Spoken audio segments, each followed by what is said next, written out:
മഴയുള്ളത് എന്ന് പറഞ്ഞാൽ തിരുവനന്തപുരം മുതൽ എറണാകുളം വരെയുള്ള 7 ജില്ലകളിൽ കനത്ത മഴയ്ക്കുള്ള അറിയിപ്പാണ് ഇപ്പോൾ വന്നിരിക്കുന്നത്. 3 മണിക്കൂറാണ് ഓറഞ്ച് അലേർട്ട്.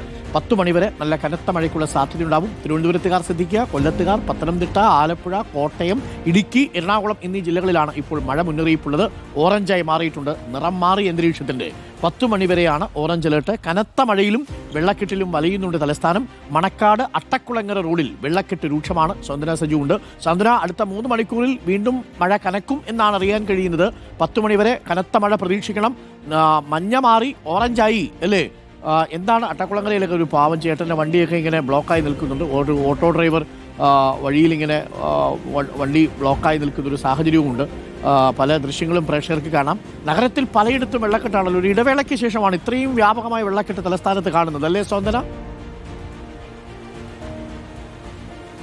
അതെ ഡോക്ടർ അരുൺ, ഒരു ഇടവേളയ്ക്ക് ശേഷം തന്നെയാണ് ഇത്രയും വലിയ ഒരു വെള്ളക്കെട്ട് നഗരത്തിൽ കാണുന്നത്. അതിന്റെ പ്രധാനപ്പെട്ട കാരണം ഇന്നലെ രാത്രി മുതൽക്ക് തന്നെ തലസ്ഥാനത്ത് വലിയ മഴയായിരുന്നു എന്നുള്ളതാണ്. നമ്മളിപ്പോൾ നിൽക്കുന്നത് അട്ടക്കുളങ്ങരയിൽ നിന്നും ആറ്റുകാൽ അതുപോലെ തന്നെ മണക്കാട് ഭാഗത്തേക്ക് പോകുന്ന റോഡിലാണ്. നമുക്ക് ആ ദൃശ്യത്തിന്റെ അങ്ങോട്ടേക്ക് നോക്കുകയാണെങ്കിൽ കാണാം, ഒരു ആംബുലൻസ് ഒക്കെ തന്നെ വളരെ പണിപ്പെട്ടാണ് അങ്ങോട്ട് പോകുന്നത്. ആ ചേട്ടൻ്റെ അടുത്ത് സംസാരിച്ചപ്പോൾ, ആംബുലൻസ് ഡ്രൈവറുടെ അടുത്ത് സംസാരിച്ചപ്പോൾ പുള്ളി പറയായിരുന്നു, ഡയാലിസിസ് ചെയ്യാനുള്ള ഒരു പേഷ്യന്റിനെ അത്യാവശ്യമായിട്ട് കൊണ്ടുപോകാൻ വന്നാണ്. എന്താകും ഈ വെള്ളത്തിനകത്തോട്ട് ഇറങ്ങിയാൽ ആംബുലൻസ് നിന്ന് പോകുമോ ഇല്ലയോ എന്നൊന്നും പോലും അറിയില്ല. പക്ഷേ ആ പേഷ്യന്റിനെ എന്തായാലും കൊണ്ടുപോകാതിരിക്കാൻ പറ്റാത്ത ഒരു അവസ്ഥയുണ്ട്. അതുകൊണ്ട് എന്തായാലും റിസ്ക് എടുത്ത് അങ്ങോട്ടേക്ക് പോകുകയാണ് എന്ന് പറഞ്ഞാണ് അദ്ദേഹം പോയിരിക്കുന്നത്. ഇവിടെ നമുക്ക് പ്രദേശവാസികളായ ആളുകളുണ്ട്, അവരോട് കൂടി ഒന്ന് ചോദിക്കാം. വെള്ളത്തിൽ മൊത്തം നനഞ്ഞല്ലേ?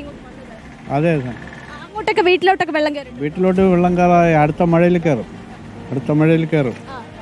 ഇതിപ്പം റോഡിൽ മൊത്തം ഇന്നലെ തന്നെ വെള്ളം കയറിയാണ്. ഇന്ന് രാവിലെയും ഇന്നലെയും കൊണ്ട് എല്ലാം മൊത്തം വെള്ളം കയറിയിട്ടുണ്ട്. വീടുകളൊക്കെ എങ്ങനെയാണ്, സുരക്ഷിതമാണോ അങ്ങോട്ടൊക്കെ? വീടുകള് കോളനി സുരക്ഷിതമാണ്. ബാക്കിയുള്ള വീടുകളിലെല്ലാം ചെറിയ ചെറിയ വീടുകളിലെല്ലാം വെള്ളം കയറിയിട്ടുണ്ട്. ഡോക്ടർ അരുൺ, ഇങ്ങോട്ടേക്ക് നമുക്ക് നോക്കുകയാണെങ്കിൽ നമുക്ക് കാണാം, ഈ പ്രദേശത്തൊക്കെ തന്നെയും ഇവിടെ കുഴിയാണോ അല്ലയോ എന്ന് പോലും അറിയാത്തൊരവസ്ഥയുണ്ട്. ഇപ്പം സാധാരണക്കാരായ ആളുകളൊക്കെ വന്നിട്ട് ഒന്ന് നടുക്കൊക്കെ വലിയ വെള്ളമാണ്, സൈഡ് ചേർന്ന് പോകാമെന്നൊക്കെ വിചാരിക്കുകയാണെങ്കിൽ ഇതിപ്പം നമുക്ക് പോലും അറിയില്ല ഇവിടെ കുഴിയാണോ അതെയോ ഓടയാണോ, ഇവിടെ റോഡുണ്ടോ, ഒന്നും അറിയാത്തൊരവസ്ഥയിലേക്ക് ഈ റോഡുകളൊക്കെ മാറിയിട്ടുണ്ട്. എന്തായാലും അങ്ങനെ വരുന്ന ആളുകളൊക്കെ തന്നെയും ഒന്ന് സൂക്ഷിക്കണമെന്ന് തന്നെയാണ് നമുക്ക് രാവിലെ പറയാനുള്ളത്. നമുക്ക് ഇവിടെ ദൃശ്യങ്ങൾ നോക്കുകയാണെങ്കിൽ കാണാം, ശുചീകരണ തൊഴിലാളികളൊക്കെ തന്നെ ഇങ്ങോട്ടേക്കും എത്തിയിട്ടുണ്ട്. നേരത്തെ നമ്മൾ നിന്ന തമ്പാനൂരിൽ ഇവർ വന്ന ഈ ഓടയുടെ ഓപ്പണിങ്ങുകളൊക്കെ തന്നെ തുറന്നു വിട്ടതോടുകൂടിയാണ് അവിടുത്തെ വെള്ളക്കെട്ടിന് ഒരു ചെറിയ രീതിയിലാണെങ്കിലും ഒരു പരിഹാരം കാണാനായത്. എന്തായാലും ഇവിടേക്കും അവർ എത്തിയിട്ടുണ്ട്. നമുക്ക് ദൃശ്യങ്ങൾ കാണാം, ഏതാണ്ട് 5ഓളം പേര് ഇങ്ങോട്ടേക്കും വരികയാണ്. ഈ മഴ ഇങ്ങനെ തുടരുകയാണെങ്കിൽ ഇതിനകത്തൊക്കെ ഈ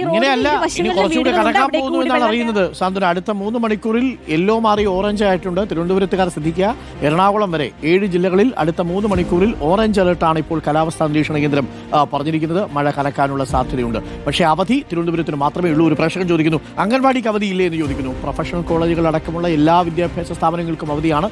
അംഗൻവാടികൾക്കും തിരുവനന്തപുരത്ത് അവധിയാണ്.